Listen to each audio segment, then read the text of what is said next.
Facebook এ reach engagement down. এখন কি করবেন?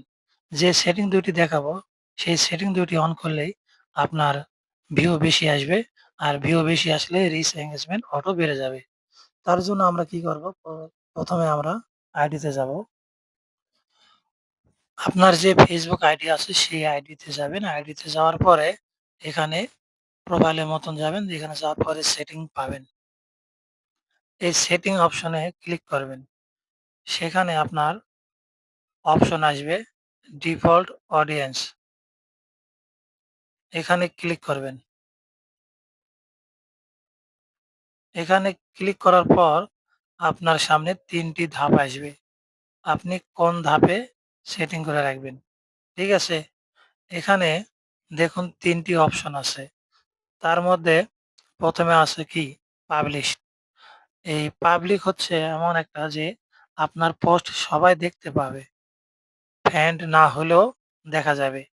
Reel, post, view, like, follower বাড়ানোর সম্ভাবনা বেশি।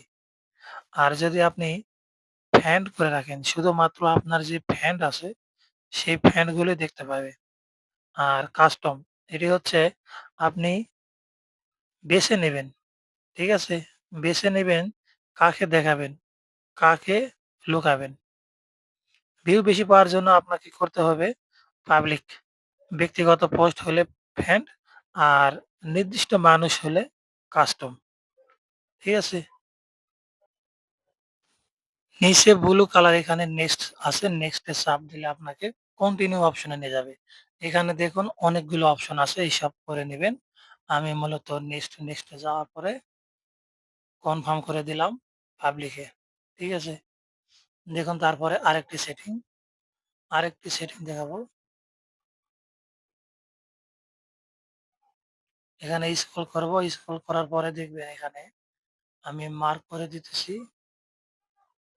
এখানে আসবে হচ্ছে মিডিয়া। মিডিয়া অপশনে যাবেন। দেখুন এই মিডিয়াতে টাচ করবেন। মিডিয়াতে টাচ করার পর আপনাকে এই অপশনে নিয়ে যাবে। এখানে যদি আপনার ডাটা সেভ করার জন্য আপনি ২ নাম্বার অপশনে দেন তাহলে কি হবে? ভিডিওটি নরমাল হবে। আর নরমাল ভিডিও কখনো Facebook সাজেস্ট করে না, প্লাস মানুষও দেখতে চায় না। তার জন্য আপনাকে অপটিমাইজ যে অপশনটি আছে এটি অন করে নিতে হবে। তাহলে আপনার পোস্ট করার পরে ভিডিও কোয়ালিটি সঠিক থাকবে। তো আজকে এই পর্যন্ত। ভালো থাকবেন।